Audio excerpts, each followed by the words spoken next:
ეთერშია კურიერი 12 საათზე ახალ ამბებს თამარ ურუშაძე გაგაცნობთ. ერთი დაღუპული და 3 დაშავებული თბილისში აფეთქება მოხდა. ურთაჭალაში მდებარე დევნილთა დასახლებაში საცხოვრებელი კორპუსი სავარაუდოდ ბუნებრივმა აირმა ღამით გაჟონა. ჩამონგრეულია შენობის ფასადი და კედლები. მოსახლეობა დროებით სხვაგან გადაიყვანეს. ნანა გოგატაძე მუშაობს ადგილზე, ის კურიერს უერთდება. ნანა, ბოლო ინფორმაციას ველოდებით შენგან. თამარ, ამ წუთებში მე ვიმყოფები ჩხეიძის 17 ნომერში 9 სართულიან საცხოვრებელ კორპუსთან, იქ სადაც გუშინ გვიან ღამით მოხდა აფეთქება. ამ დროისთვის ადგილზე მიმდინარეობს საგამოძიებო მოქმედებები და ტერიტორიაზე იმყოფებიან შინაგან საქმეთა სამინისტროს წარმომადგენლები, რამდენიმე ეკიპაჟი რჩება ადგილზე. პერიმეტრი სრულად არის შემოსაზღვრული ყვითელი ლენტით, რაც იმას ნიშნავს, რომ არც მედიის წარმომადგენლებს და აქ მყოფ მოქალაქეებს კორპუსთან მიახლოების შესაძლებლობა უსაფრთხოების ზომებიდან გამომდინარე არ გვეძლება. ბუნებრივია, ჩვენ ვესაუბრეთ მეზობლებს და აქ მცხოვრებ ადამიანებს, რომლებიც გვიყვებიან, რომ გუშინ ღამით ძლიერი აფეთქების ხმა დაახლოებით პირველი საათისთვის გაიგეს. ამბობენ, რომ სავარაუდოდ გაზმა გაჟონა, შედეგად გარდაიცვალა ერთი ადამიანი, მათივე განცხადებით ასაკოვანი მამაკაცი, 3 პირი კი სასწრაფო დახმარების მანქანამ კლინიკაში გადაიყვანა. ალბათ პირველი 5-10 წუთი იქნებოდა და 12-ს გადაცილებულია. ჩავთვალეთ ფეირვერკის ხმა და ფინალში აფეთქება მოხდა და გაზის გამოიწვია. გამოვიდი გარეთ და მეზობლის გოგო შემეფეთა. კარებთან პირდაპირ და თქვენი საცხოვრებელი ბინავა აფეთქებდა ამით 4 თუ 3 სასწრაფო უსუთ მოადგა და მეხმარებოდი მოდია ხალხი ბიჭების ბავშვების გადაყვანა. ერთი ბავშვი იყო მეზობლის და ის დედამისი და მამამისი თვითონ მოვიდა მე. ერთია გარდაცვლილი და ერთი მძიმედ არის სამსკომოში. ბავშვი სკოლის მოსწავლეა, მეორეს თუ მესამე კლასის. ჩემში შეძინა და მე დავიყვირი, რომ რაიმე რა ხართა უბედურობა თქვა და ეს მაშინ წამოვარდა. ხმაურის მე სასწრაფო მოვიდა და შუქიაინ თუ მაშინ ავდექი მეთქი რა ხდება. და ფანჯიდან გამოვიხედე. რაც შეეხება დაშავებულების ჯანმრთელობის მდგომარეობას, ცოტა ხნის წინ ვესაუბრეთ ნიუ ჰოსპიტალის კლინიკურ დირექტორს, რომელმაც განმარტა, რომ 3 დაშავებულიდან ერთის 25 წლის მამაკაცის ჯანმრთელობის მდგომარეობა არის მძიმე, საყურადღებო და ის ამ დროისთვის რეანიმაციულ განყოფილებაში რჩება. დაშავებულიდან ერთ-ერთი არის მოზარდი, 12 წლის ახალგაზრდა, რომლის მდგომარეობა არის სტაბილური და მას ცოტა ხანში ბინაზე გაწერენ. ერთი პაციენტი 50 წლის ქალბატონი კი გუშინ გვიან ღამით გაეწერა კლინიკიდან. ჩვენ კლინიკაში მოყვანილი არის 3 პაციენტი, აქედან არის 1 პედიატრიული ასაკის და 2 არის მოზრდილი. ორის მდგომარეობა არის საშუალო სიმძიმის, ეხლა ბავშვი ეწერება უკვე ბინაზე, მიეცემა რეკომენდაციები და დაკვირვების ქვეშ გაეწერება. ერთმა პაციენტმა ღამის საათებში დატოვა კლინიკა, იმიტომ რომ სუბუქი დაზიანება იყო და კლინიკაში რჩება ეხლა 25 წლის მამაკაცი, რომლის დაზიანება არის საკმაოდ მძიმე. ეს არის ქალატვინის დაზიანება და არის გულმკერდის დახურული ტრავმა.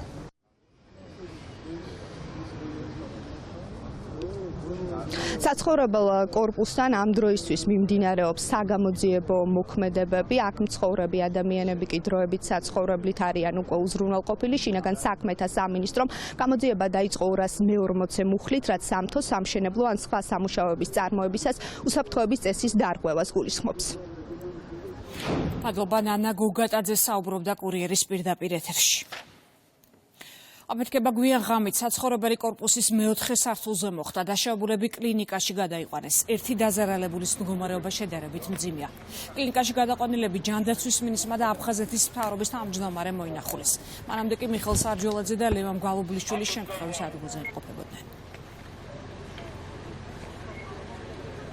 უბედური შემთხვევა მოხდა ზუსტ მიზეზებს ალბათ გამოძიების ჩატარების შემდეგ შეგვეძლება რომ დაზუსტებით ვთქვათ, სავარაუდოდ საუბრობენ გაზის გაჟონვაზე ან ქსელის გაუმართავობაზე, რამაც გამოიწვია აფეთქება. რამდენიმე პირი იმყოფება კლინიკაში და მათი მდგომარეობა სხვადასხვა სირთულის არის. ძირითადად ისინი უსაფრთხოდ იმყოფებიან.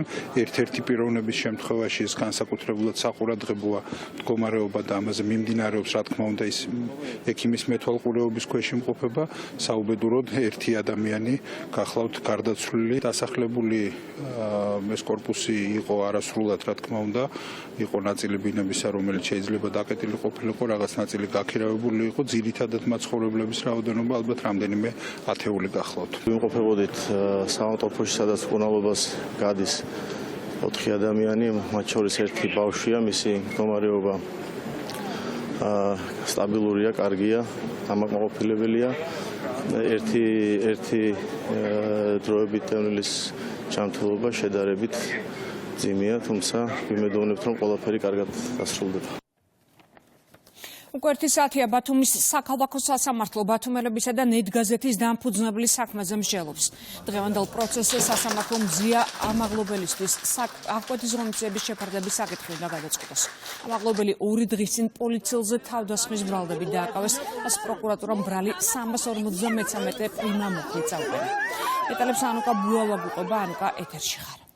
ამ წუთებში ბათუმის საქალაქო სასამართლო ისმენს მხარეების შუამდგომლობებს. ჩვენ პირველ შემთხვევაში მოვისმინეთ ბრალდების მხარის შუამდგომლობა და პროკურატურა, როგორც ცნობილია, ითხოვს მზია ამაღლობელისთვის ყველაზე მკაცრი აღკვეთის ღონისძიების გამოყენებას, რაც გულისხმობს სწორედ პატიმრობას.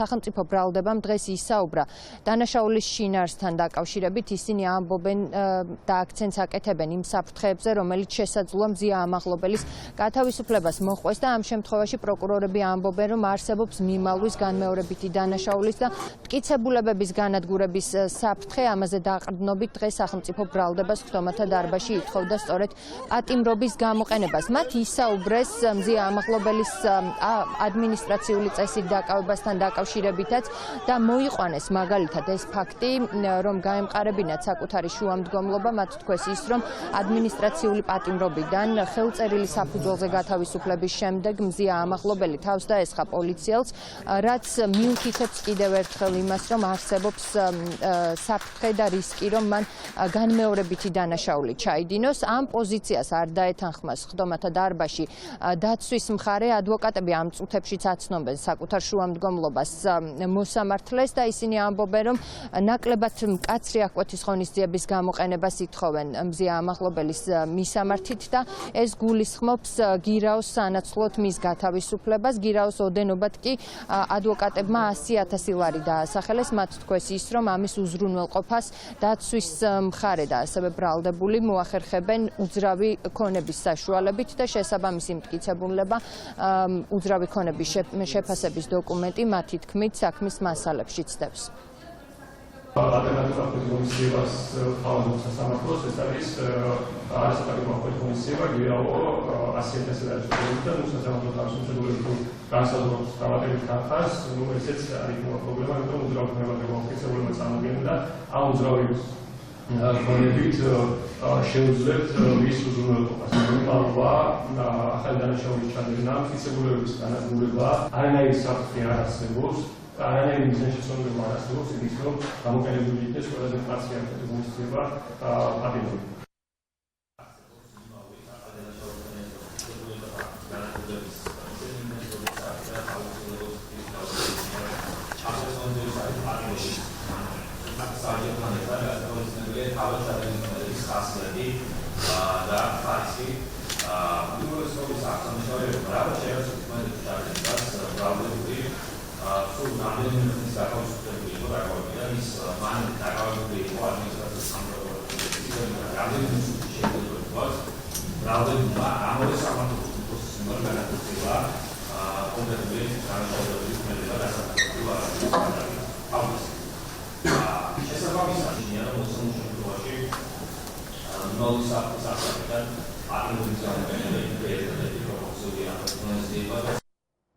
რაც შეეხება თავად ბრალდებულს, მზია ამაღლობელს დღეს სიტყვით არ უსარგებლია პროცესი, ვინაიდან ის დუმილის უფლებას იყენებს და ასევე მის დაკავებასთან დაკავშირებით გაიტყვით, რომ შაბათს გვიან ღამით დააკავეს სამართალდამცველებმა მზია ამაღლობელი ბათუმის სამხარეო ადმინისტრაციასთან მიმდინარე აქციაზე და მას ედავებიან პოლიციელზე თავდასხმას. საუბარია 353 პრიმა მოხულზე.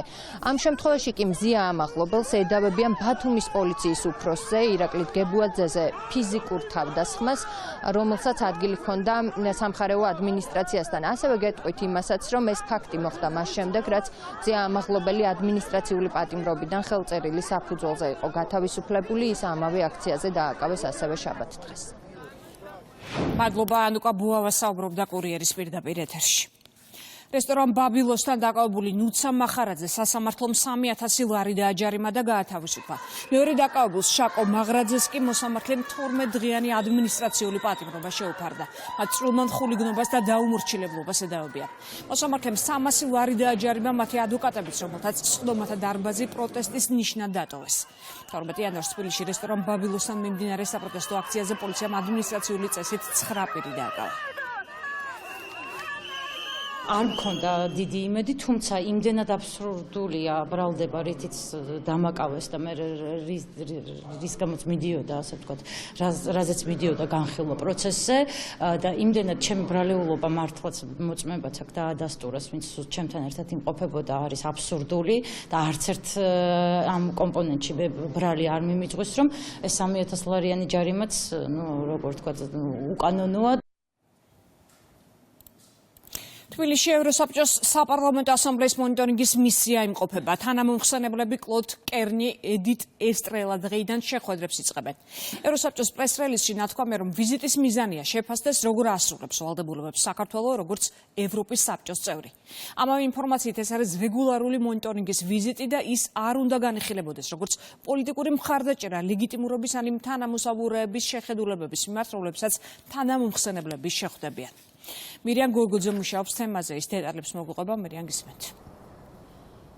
პრეს-რელიზში, რომელიც გაავრცელა ევროსაბჭოს საპარლამენტო ასამბლეამ, ნათქვამი არის, რომ მონიტორინგის თანამომხსენებლები თბილისში ვიზიტის ფორმატში შეხვდებიან პოლიტიკური პარტიების ხელმძღვანელებს, ასევე ხელისუფლების წარმომადგენლებს, სამოქალაქო სექტორისა და საერთაშორისო ორგანიზაციების ხელმძღვანელებსა და წარმომადგენლებს. იქამდე ვიდრე ოფიციალური განრიგით დაიწყება შეხვედრები, ბუნებრივია, რომ ამ თემასთან დაკავშირებით უკვე გაკეთდა და პოლიტიკური განცხადებები თუ რა მოლოდინები არსებობს თბილისში ევროპის საპარლამენტო ასამბლეის მონიტორინგის თანამომხსენებლების ვიზიტთან დაკავშირებით. სახელისუფლებო გუნდის ოპონენტები აცხადებენ, რომ საქართველოს ხელისუფლება ვერ ასრულებს დაკის ვალდებულებებს და ამის შესახებ, რა თქმა უნდა, ინფორმაცია აქვთ მათივე შეფასებით საპარლამენტო ასამბლეის მონიტორინგის თანამომხსენებლებს და შეხვედრაზე ოპოზიციონერი პოლიტიკოსები აპირებენ, რომ მონიტორინგის წარმომადგენლებს და თანამომხსენებლებს მიაწოდონ ინფორმაცია, როგორც ჩვენთან საუბარში მათ განაცხადეს, იმ დარღვევების შესახებ, რის გამოც ისინი ახალი არჩევნების ჩატარებას ითხოვენ. საქართველო არის ევროსაბჭოს წევრი სახელმწიფო და მისმა არალეგიტიმურმა ხელისუფლებამ დაარღვია მთელი რიგი ვალდებულებები, რომელიც ჩვენ აღებული გვაქვს როგორც ევროსაბჭოს წევრ სახელმწიფოს. ჩვენთვის დღეს მთავარი ერთ-ერთი თემა ეს არის დაკავებული პოლიტპატიმრები, სინდისის პატიმრები, ასევე ძალიან მნიშვნელოვანია წამების მსხვერპლი ადამიანები და ამასთან ერთად ტოტალურად გაყალბებული არჩევნები, იმიტომ რომ ყველაფერი სხვა ევროკავშირში გაწევრიანების გაუქმების პროცესის გაუქმება ძალადობა მოქალაქეებზე ეს არის გაგრძელება სწორედ იმ დანაშაულის, რაც ჩადენილი იქნა გაყალბებული არჩევნების სახით ჩვენს ქვეყანაში. ჩვენ გვექნება შესაძლებლობა, რომ პირველი წყაროდან მივაწოდოთ ინფორმაცია ჩატარებული არჩევნების და შემდგომ პერიოდში განვითარებული მოვლენების თაობაზე, ისევე როგორც იმ ორმაგი სტანდარტით მიდგომების თაობაზე, რომელსაც უპრეცედენტოდ ადგილი აქვს საქართველოსთან მიმართებაში განსაკუთრებით 2024 წლის აპრილიდან მოყოლებული და იმ უხეშ არაერთ გზის ჩარევებთან მიმართებაში, რომელსაც მათ შორის ევროპის საბჭოს წევრი ქვეყნების მაღალი რანგის პოლიტიკოსები ახორციელებდნენ განსაკუთრებით წინა საარჩევნო პერიოდში.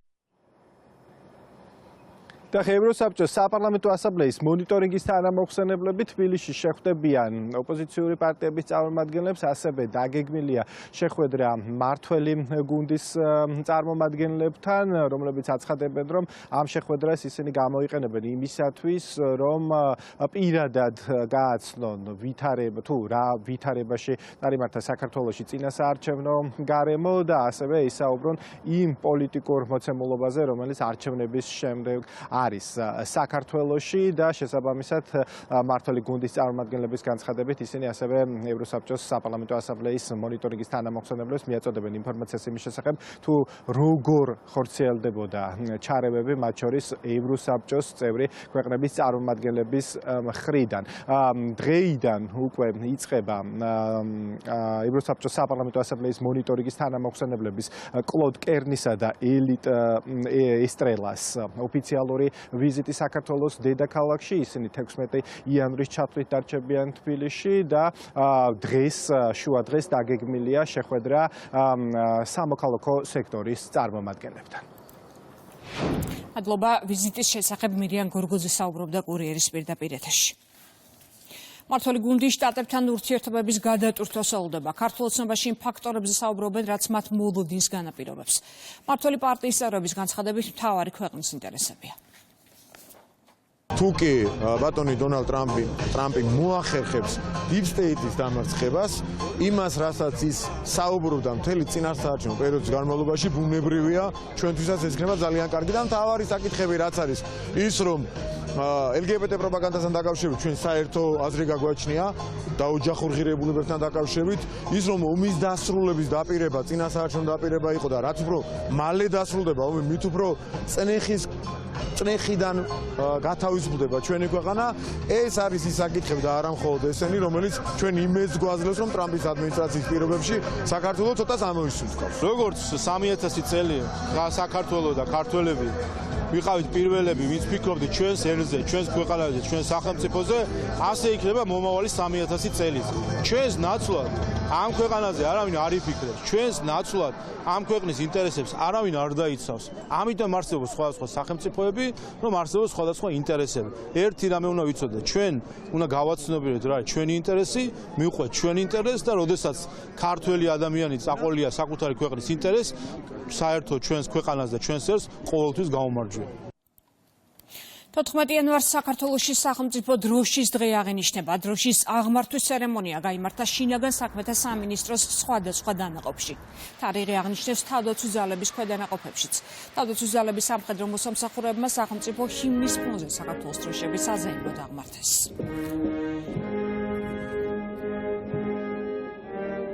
აღნიშნავთ სახელმწიფო დროშის დღეს, რომელიც ყველა ქართველისთვის ძალიან მნიშვნელოვანია. მინდა მივუძო თითოეული საქართველოს მოქალაქეს ეს დღე და განსაკუთრებით იმ ჯარისკაცებს, რომელიც ყოველდღიურად ამ დროშას იცავენ და მინდა უსურვო მათ წარმატება უსურვო და ღირსეულად დაიცვან ეს დროშა. ეს დროშა ჩვენი სიამაყე. პრეზიდენტი მოქალაქეებს საქართველოს სახელმწიფო დროშის დღეს ულოცავს. საქართველოს 5-ჯვრიანი ეროვნული დროშა არის ჩვენი თავისუფლების, დამოუკიდებლობის, ერთიანობის და სიმტკიცის უმთავრესი ეროვნული სიმბოლო. ჩვენი ქვეყნის 5-ჯვრიანი დროშა არა მარტო სახელმწიფოებრიობის, არამედ ეროვნული ცნობიერების, სიამაყის, პასუხისმგებლობის და ჩვენი თავისუფლებისთვის ბრძოლის თვალსაჩინო განსახიერებაა. ყველას გილოცავთ დღევანდელ დღეს, ჩვენ სამშობლოს ვუსურვებთ მშვიდობას, ერთიანობას და ეროვნულ სიმტკიცეს, წერს მიხელ ყაველაშვილი Facebook-ზე. დონეცკის ოლქში რუსეთის თავდასხმას მსხვერპლი მოჰყვა და იღუპა 2 ადამიანი. აფეთქებებია ხერსონშიც, დაჭრილია მოქალაქე. იერიშევი იყო სუმის ოლქშიც, სადაც სამოქალაქო ინფრასტრუქტურა დაზიანდა. ზელენსკი მაკრონს ტელეფონით ესაუბრა, განიხილეს ფრანგის სამხედროების განთავსების შესაძლებლობა უკრაინის ტერიტორიაზე. კიევი ამას უსაფრთხოების ერთ-ერთ გარანტიად მიიჩნევს. საუბარი მქონდა საფრანგეთის პრეზიდენტთან ემანუელ მაკრონთან. ეს საკმაოდ გრძელი და დეტალური დისკუსია იყო. განვიხილეთ თავდაცვის მხარდაჭერა, უკრაინის დახმარების პაკეტების სხვადასხვა ფორმები, მათ შორის ჭურვების შესყიდვის საკითხები, ასევე განვიხილეთ პარტნიორების სამხედრო კონტინგენტის განთავსება და ჩვენი არმიის მომზადება. რა თქმა უნდა, მსოფლიოში არსებული ვითარებაც. მადლობა საფრანგეთს. ტრამპი აცხადებს, რომ პუტინთან შეხვედრა ძალიან მალე აპირებს. ამერიკის არჩეული პრეზიდენტის განმარტებით პუტინს მასთან შეხვედრა სურს და ეს მისი ოვალურ კაბინეტში შესვლის შემდეგ მოხდება. ინფორმაციას როიტერი ავრცელებს. კითხვაზე რა არის ომის დასრულების სტრატეგია, ტრამპი ამბობს, რომ არსებობს მხოლოდ ერთი გეგმა და მისი შესრულება პუტინზეა დამოკიდებული.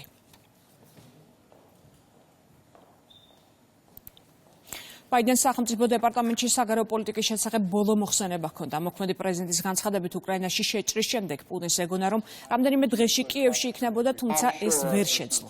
ომის დაწყებიდან რამდენიმე დღეში კიევში თავად ჩავიდა. ბაიდენმა თქვა, რომ პუტინმა ვერ მოახერხა უკრაინის ამორჩილება, ნატოს ერთიანობის დარღვევა და მნიშვნელოვანი ტერიტორიების დაპყრობა, რითიც ვერ მიაღწია საკუთარ მიზანს.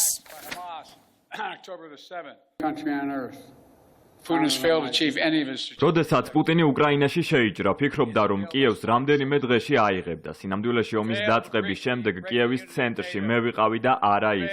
პუტინმა ეს ვერ შეძლო. მე ვარ ერთადერთი უმაღლესი მთავარსარდალი, რომელმაც მოინახულა საბრძოლო მოქმედებების ზონა, რომელსაც ამერიკის შეერთებული შტატების ჯარი არ აკონტროლებს. უკრაინელებს პუტინის შეჩერებაში დავეხმარეთ და ახლა თითქმის 3 წლის შემდეგ პუტინმა ვერცერთ სტრატეგიულ მიზანს ვერ მიაღწია. დღეს უკრაინა ისევ თავისუფალი და დამოუკიდებელი ქვეყანაა, რომელსაც აქვს ნათელი მომავლის პოტენციალი. ჩვენ საფუძველი შევუქმენით მომდევნო ადმინისტრაციას იმისთვის, რომ უკრაინელი ხალხის ნათელი მომავლის დაცვა შეძლო. თავდაცვის ხარჯები თუ არ გაიზრდება, ევროპელებს რუსული ენის კურსების გავლა ან ახალ ზელანდიაში გამგზავრება მოუწევთ, აცხადებს ნატოს გენერალური მდივანი. მარკ რუტეს სიტყვა ჰქონდა ევროპარლამენტის კომიტეტის სხდომაზე. მისი განცხადებით, ის ღრმადაა შეშფოთებული უსაფრთხოებით ევროპაში. ჩვენ ახლა უსაფრთხოდ ვართ, მაგრამ 4-5 წელიწადში ასე ვეღარ ვიქნებით. თავდაცვის ხარჯები თუ არ გაიზრდება, ევროპელებს რუსული ენის კურსების გავლა ან ახალ ზელანდიაში გამგზავრება მოუწევთ. მე ღრმად ვარ შეშფოთებული ევროპაში უსაფრთხოების ვითარებით. ჩვენ არ ვართ ომში, მაგრამ არც მშვიდობაში ვართ. ეს ნიშნავს, რომ ჩვენ გვჭირდება მეტი ინვესტიცია თავდაცვაში და მეტი შესაძლებლობების წარმოება. ეს ვერ მოიცდის. ჩვენ უნდა გავზარდოთ ჩვენი საზოგადოებისა და კრიტიკული ინფრასტრუქტურის გაძლიერება. საბრძოლო მოქმედებები აღმოსავლეთში იემენიდან გაშობული რაკეტების გამო ისრაელში განგაში იყო. ჰუზიტების განცხადებით, გეგმა თელ-ავივზე თავდასხმა იყო. ახალი ამბობს, რომ იერიში წარმატებულად მოიგერია. პარალელურად ცნობილი ხდება, რომ ისრაელის საგარეო საქმეთა მინისტრმა დაადასტურა პროგრესი ჰამასთან მიმდინარე მოლაპარაკებებში. საუბარია 3 ეტაპიან შეთანხმებაზე, რომელიც ცეცხლის შეწყვეტას და მძევლების გაცვლას ითვალისწინებს. პუნქტები მოიცავს ჰამასის მოთხოვნებსაც, რომ ისრაელმა დატოვოს ღაზაში მდებარე ფილადელფიის და ცეცხლის სამუდამო შეწყებას. Thank you very much and good afternoon. კალიფორნიას სტიქიური უბედურების ზონაა. შტატის ისტორიაში ყველაზე მასშტაბური ხანძარი ანადგურებს. ევაკუირებულია 180,000 ადამიანი, სტიქიის ზონიდან გაიყვანენ კიდევ 1000-ობით პირს. დღეს მე-7 დღეა, განადგურებულია 16,000 ჰექტარი, 12,000-ზე მეტი შენობა, დაღუპულია 24 ადამიანი. უგზო უკვე დაკარგულად ითვლება 23. მედია წერს, რომ დაიწყო მოროდიორობა, დაცარიელებული სახლებიდან ნივთებს იპარავენ, დაკავებულია 20-ზე მეტი პირი.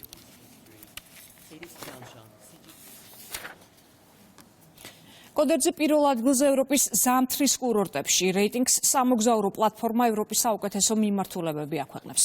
12 საუკეთესო მიმართულებას შორის აჭარის მაღალმთიან კურორტთან ერთად მოხვდა საფრანგეთის, იტალიის, შვეიცარიის და ავსტრიის სამთო-სათხილამურო მიმართულებები. თუ თქვენ ევროპაში საუკეთესო სათხილამურო თავგადასავლებს, ყველაზე ლამაზ სამთო ტრასებს, საუკეთესო ინფრასტრუქტურას და უბრალოდ ზამთრის არდადეგებზე გარანტირებულ თოლს ეძებთ, მაშინ დაგეხმარებით.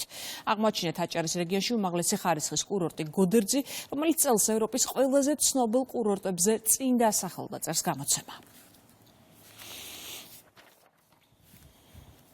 როგორი იყო გასული წელი საავიაციო სექტორისთვის, ეკონომიკის სამინისტრო მონაცემებს აჯამებს. უწყების ინფორმაციით, აეროპორტებში მგზავრთა ნაკადმა მოიმატა და 7,5 მილიონს მიაღწია, რაც 24%-იანი ზრდაა წინა წელთან შედარებით. 24%-ით მოიმატა რეისების რაოდენობამაც. წარმატებით დასრულდა მოლაპარაკება 10 საერთაშორისო ავიაკომპანიასთან, ოპერირება დაიწყო ავსტრიის ავიახაზებმა, ტრანსავიამ და Air China-მ. 2025 წელს კი ქართულ ბაზარზე ბრიტანეთის ავიახაზები, EasyJet და Edelweiss შემოვა. გასულ წელს ჩვენ ქვეყანაში შემოვიდა ავსტრიის ავიახაზები, ავიაკომპანია ტრანსავია, ისევე როგორც Air China და სხვა, მაგრამ ძალიან მნიშვნელოვანია, რომ მიმდინარე წელს ჩვენ წელს ვიწყებთ ძალიან მნიშვნელოვანი ახალი სიახლეებით, ავიაკომპანია British Airways, EasyJet, ისევე როგორც ავიაკომპანია Edelweiss დაიწყებენ პირდაპირ ფრენებს ლონდონიდან, მილანიდან, ჟენევიდან და ციურიხიდან, რაც რა თქმა უნდა გვაძლევს ოპტიმიზმის საფუძველს, რომ მიმდინარე წელი იქნება განსაკუთრებით წარმატებული ჩვენი ქვეყნის ავიაციისა და ტურიზმის სექტორისთვის. 2024 წელი ქართული ავიაციისთვის და საქართველოს აეროპორტების გაერთიანებისთვის იყო ისტორიული წელი, რადგანაც ჩვენ შევძელით და 7.400.000 გზავრზე მეც მომიმსახურეთ სამივე საერთაშორისო აეროპორტში, რაც წინა წელთან შედარებით 24%-იანს დასს წარმოადგენს. ეკონომიკის სამინისტროს ინფორმაციით სახელმწიფო ქონების 2024 წლის პრივატიზაციის გეგმა 100%-ით შესრულდა. ბიუჯეტში გადარიცხულმა თანხის მოცულობამ ჯამში 236 მილიონი ლარი შეადგინა. ბიუჯეტში მობილიზებული იქნა 236 მილიონ ლარზე მეტი, რაც ნიშნავს იმას, რომ გეგმა 100%-ით შესრულდა. 2024 წლის განმავლობაში ფაქტიურად გამოცხადდა დაახლოებით 1400-ზე მეტი აუქციონი და პრივატიზებული იქნა 600 ობიექტზე მეტი. ქონების ეროვნული სააგენტო 2025 წელშიც გააგრძელებს აქტიურ მუშაობას სახელმწიფო პრივატიზების კუთხით და ჩვენ ვეცდებით, რომ გეგმა შევასრულოთ კვლავ 100%-ით. გათვალისწინებული 236 მილიონის თანხის ოდენობა სულად გადარიცხული იქნა სახელმწიფო ბიუჯეტში. რეკორდული ასევე 2024 წლის განმავლობაში გამოცხადებული აუქციონების რაოდენობა სახელმწიფო საკუთრებაში არსებული ქონების პრივატიზების მიზნით 1401 აუქციონზე მეტი ოდენობით აუქციონი არის გამოცხადებული წლის განმავლობაში. ბრიტანეთის ელჩი საქართველოს მოსახლეობას შობას და ახალ წელს ანა კალვანდაძის ლექსით ულოცავს. გარეთ ვორდის ვიდეო სოციალურ ქსელში სალჩო აქვეყნებს. მოგესალმებით. გადავიცქვით ახალი წლის მობრძანება ანა კალვანდაძის ამ ლამაზი ლექსით მოგილოცოთ. და მე ვიგონებ ჩახლართულ ხობეს, სერებს თოვლიანს, ხმობდა კათამი გურის სოფელს, კეპტა თოლია, იდგა ბერმუხა, ხამის მთევარი თოვლში ნაბდითა. დილით მისდევდა სერზე მცევარი ნაკლებს ნადირთა. კარი თვერბოდა ხვინით ნაკებით გრძნეულ მარანთან. შემოდიოდა ჩიჩილაკებით ჩვენში კალანდა. გილოცავთ ყველას შობას და ახალ წელს.